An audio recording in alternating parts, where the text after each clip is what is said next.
Everybody, good evening. Dr. Rao here.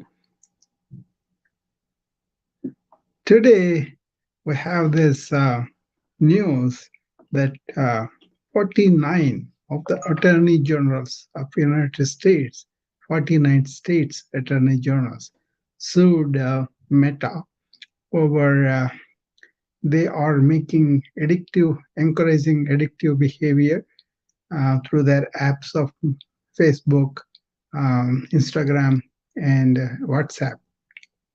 And they are making them encourage the addictive behavior, and sometimes that takes them down the black holes, and they are losing slaves. And overall, the children's mental health is affected. Uh, we know about this, but the whistleblowers in the Facebook, especially that girl, I don't remember her name, but she came and testified how they are more interested in making money rather than protecting their listeners or participants, whatever they would call it, than the social media.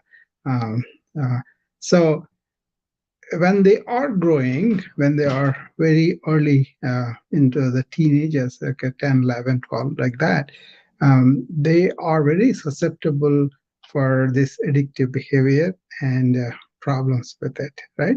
Um, so it's a forming mind, forming brain, and forming personalities. So they are very much influenced.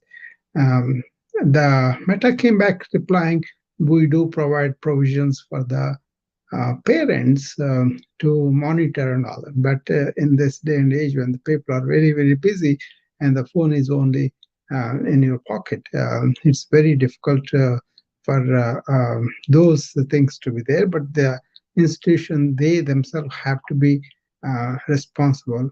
I totally agree with the premise of damage for the teenagers. I have been talking about this as a part of a problem with our mental health problems as a whole, and that addictive behavior is something very difficult for them to get out of by themselves, especially when they are looking for entertainment, when they are looking for information from the social media, and they have it available so easily, and they are really victims. I don't think we should blame the victim. Okay, so you should be blaming for the people who are facilitating this, right? In that way, I'm very happy that they are sued them, and they are going to use some of that money for using the people, using for the treatment of people uh, who were affected by it in the past and now. And also they are going to enforce some restrictions on social media. They are doing on the TikTok also the same research. But this has come out to the front because of the whistleblowers of the Meta, you know. So if you take it as a broader problem of information age, it's not just the validity of information, but it's also rapidity of the information, the acceleration of the information, and also uh, directing all these uh, advertisements towards the kids. That is against the federal law, I believe. I was listening to the discussion on the public channel. They were educating us about all these things, and I trust public channel because their PBS is very reliable in that. So uh, we have to take note of this, and we have to understand why our kids are so addicted to the phone as a whole, and also this particular Instagram and other things, and also what are the damage that is done to their overall mental development, overall their control of within themselves, of staying away from things that are not good for them. It is very difficult for them to do. So my thing is, in as much as the parents are responsible, in as much as the kids have to take some accountability for themselves, but it is the people who are promoting these apps, and they should have more responsibility, more commitment towards the overall health of the children. right? This I have seen from the beginning and have been arguing about it. I've been talking about it because for me, the phone is a tool. It's not going to have sway over me. It's as simple as that. And the other thing is, there is what's long-term use, what is short-term use. Now people lost it completely. They're completely into the short-term, instant gratification and all that. So in that kind of atmosphere, this acceleration of bad information or addictive nature of information production, I think they have to take more responsibility for that. Okay, so, uh, in terms of mental health, how much damage the kids are having is going to be long term in their life. It's not going to be just here and go away. It is going to have long term side effects, which we are seeing. I quoted one article by, I think, Dennis, somebody like that. He wrote an article where he saw the suicide rate among teenagers from year 2014 2018. I think, he did a study. It went up 189%, which is a lot, for the teenagers, because they are really you know, went into more suicidal tendencies, more actual committings and all that, right? So that's a serious thing, right?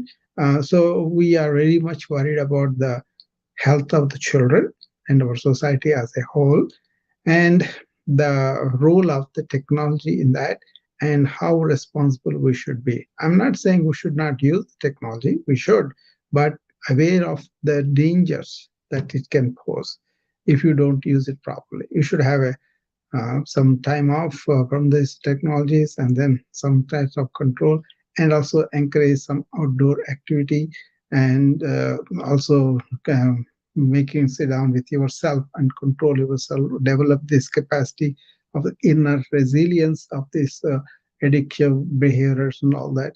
All those things we should do, but realize this Meta and other people are doing what they are doing. It seems they found some inner memos from the Meta itself that they are aware of this. And they were not willing to do it because they were going to lose the revenue. So that is brought out by the whistleblowers, and the people investigated on this, and then they were able to tell us. So that's what I wanted to bring to notice today, because I was aware of this damage of the social media on not only the kids but also young adults and also adults too. Many people cannot really put it away for a while in a day, right? And then I also told people, in the morning, don't open the devices, at least for half an hour. And during the half an hour, try to do something to calm your mind, to come into the present and stay in that awareness of presence in the morning, and cultivate that like a perfume through the day, right? And then before you go to sleep, put the devices away for at least half an hour, and then try to get yourself together and take away all the unnecessary thoughts. And if at all, you sleep on empty mind, if not positive mind. And then in the morning, don't wake it up right away. That's what I have been telling people all the time.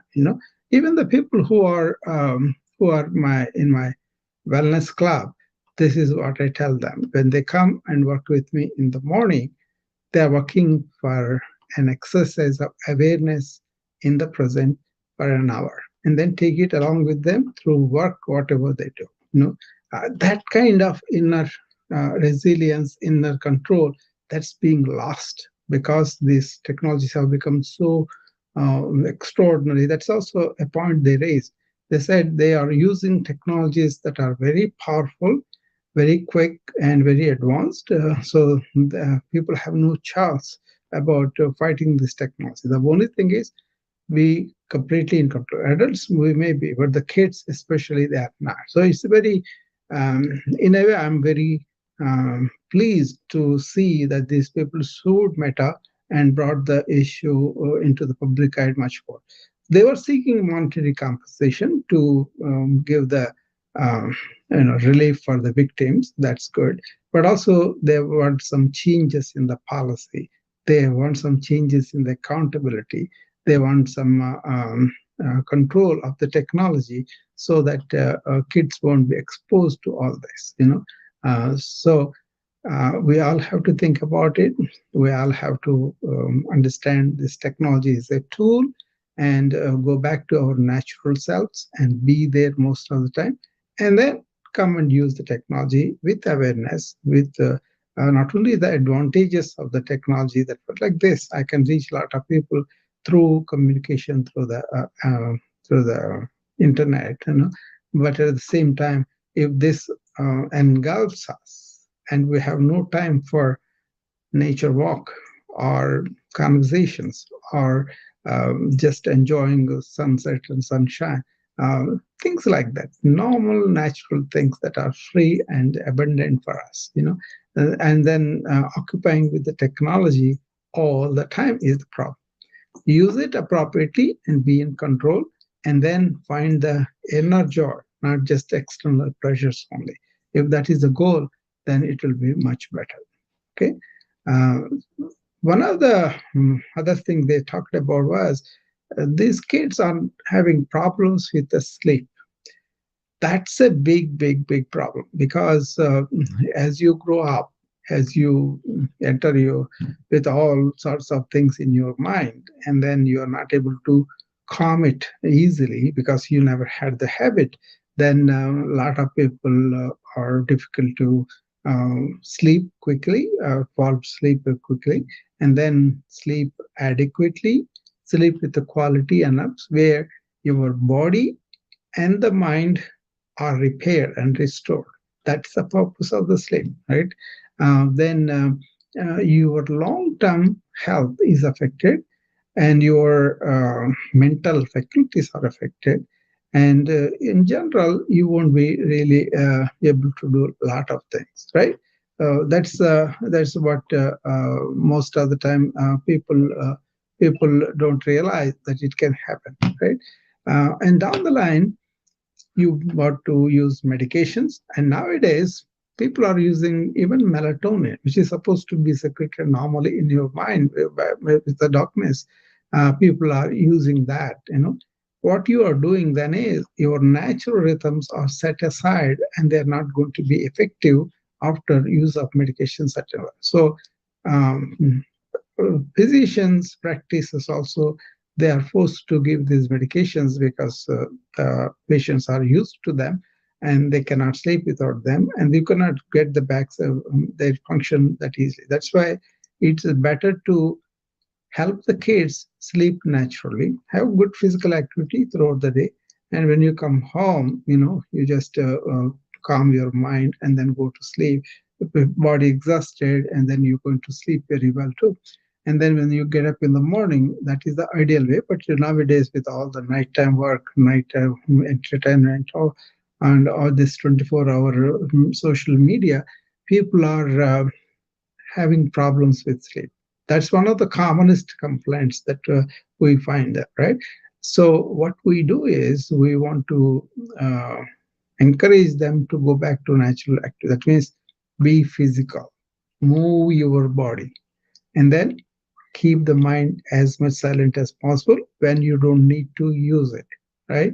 And this is the opposite we are doing now. We settle down in the sofas and we engage our mind in the rapid movement of the television screen or phone screen, whatever, right? So that's totally unhealthy in the long term. And then we complain we don't have long-term wellness and all that. But especially the sleep, if it is compromised when they are growing up, it has long-term side effects for the kids, right? So be aware of that, and then help the kids to at least have some control over their own devices, and have a discussion with them, tell them what are the consequences if you don't control this now, and down the line, how these kids are going to be affected, and what their mental health is going to be affected is very important too. Once you understand all that, then appropriate, proper use of the technology has to be given to the kids. or young adults too. That will be a good thing. I think something like that will come out of all these lawsuits on the Meta, and hopefully there will be recommendations from the national whatever entities that come out of it, and then people will take. I was talking about this wellness a long time. I was always telling, keep the devices away half an hour before you go to sleep, and don't wake them after half an hour after you wake up. And then also make sure that you are using it as a tool and neural control, not it is dictating everything to you. Even the influencers on the social media, they are trying to influence to get their own cheap stuff to be sold, and then they want to make it. People may get angry with that, but that's what actually they are doing. So they should reflect on that and then understand, if you are an influencer, if you have a lot of people, do you have the commitment to protect the kids upon their mental health problems from using all this number of apps? It's only just because you are selling some simple thing that can go away. You become you followed by so many thousands of people. You become an influencer, but you have no responsibility for this sort of behavior, right? So I'm inviting those people to look at it, to understand this problem, and to see the consequences on their own children, and then act responsibly. Okay, it's not just doing business; it is just helping people to live a long-term, well life that is in joy. Okay, that can be possible. Okay, this is one of the things that is there. The digital toxicity is one thing, but then influences by other people on social media is another thing. And you yourself getting addicted and sacrifice good things for the sake of this fleeting, temporary, very silly things, right? Most of the people don't know what is joy. They know pleasure, but they don't know the joy is. They don't know what is in control. They don't know how to be having a solitude of mind, how to uh, be quiet and nice and peaceful within oneself, no matter what the circumstances are. These are all possible. These are all experienced and advocated by the thousands of years of generations of people. It is there. It is for us to understand and use that ancient wisdom. Okay. So I'm a modern physician. I'm an informatician. I use technology, but I also warning people about the problems with the technology. This is one of them. I'm pleased that they were trying to get to the bottom of this issue. China was doing this. They have a communist party, and then they were very concerned about it. They were doing it somewhat. But this our own way of attorney generals seeking the legal system, and then getting these operators like Meta to behave responsibly, to understand the consequences of their actions, and take some kind of authentic responsibility, and then correct their inadequacies, but continue to function to help the other things that they do.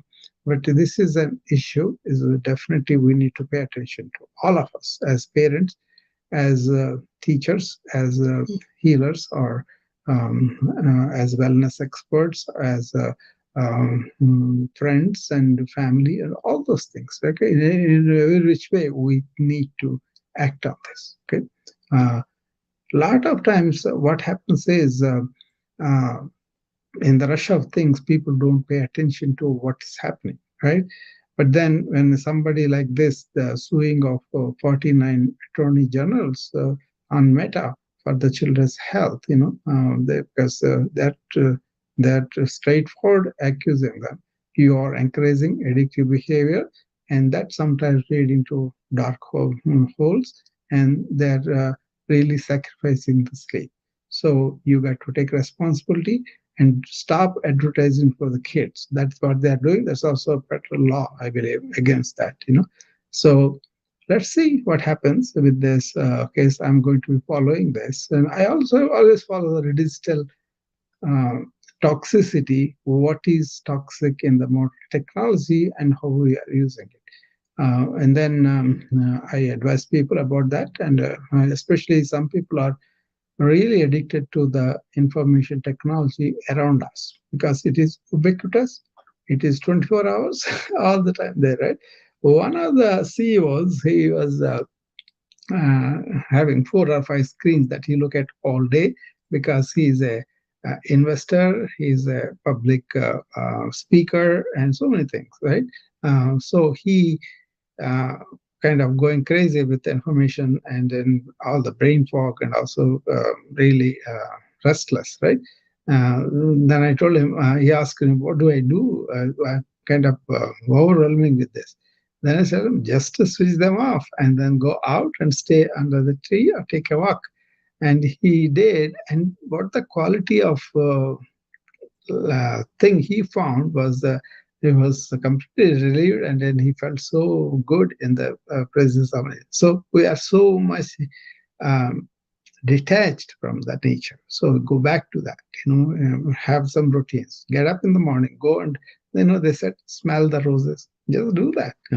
Pay attention to the grass, pay attention to the wind, pay attention to the trees. And then walk. Don't say anything about it, just observe them and go. There are so many ways you can come back to the nature and your natural self. And once you are out of this addictive behavior with the technology, you will be much more inclined to enjoy things that are easily available to you. Okay. Hopefully, that's not like preaching, but a person who is concerned about the mental health problem in this country and around the world, and especially for the kids whose suicide numbers are going up. I was always working on that. I gave so many lectures in the universities also. But then on this, of course, if you go find, there will be so much. Sleep, especially sleep. I talked about what do you do before sleep, what do you do after sleep is very important. How do you develop attention through the day? And before sleep, how do you clean up your mind? And then after you get up, how you not get into things right away, but allow your awareness to come out first and then be in the present, then take up the stuff that you have to. Okay. Otherwise, you will be doing stuff all the time. You will be doing a lot more of this. Okay. So with that, I will see if anybody has questions. Prasad, do you want to come up or you're just listening? Anybody on the Wisdom app also? Okay. So that's what I wanted to say for today. And I hope that wakes up some people and that people are already know about this and they also take interest in this kind of developments and then use that information for the betterment of our own kith and kin and also our friends and also society members. Thank you. And I'll be closely following this and see what is going on. And I'll dig up more information about the content of the lawsuit and what they were saying about essentially. And then I'll bring it to you what I understood and what I appreciate, what I would like to see happen. Okay. All right. I will be seeing you again tomorrow evening with another short topic. Thank you. Bye.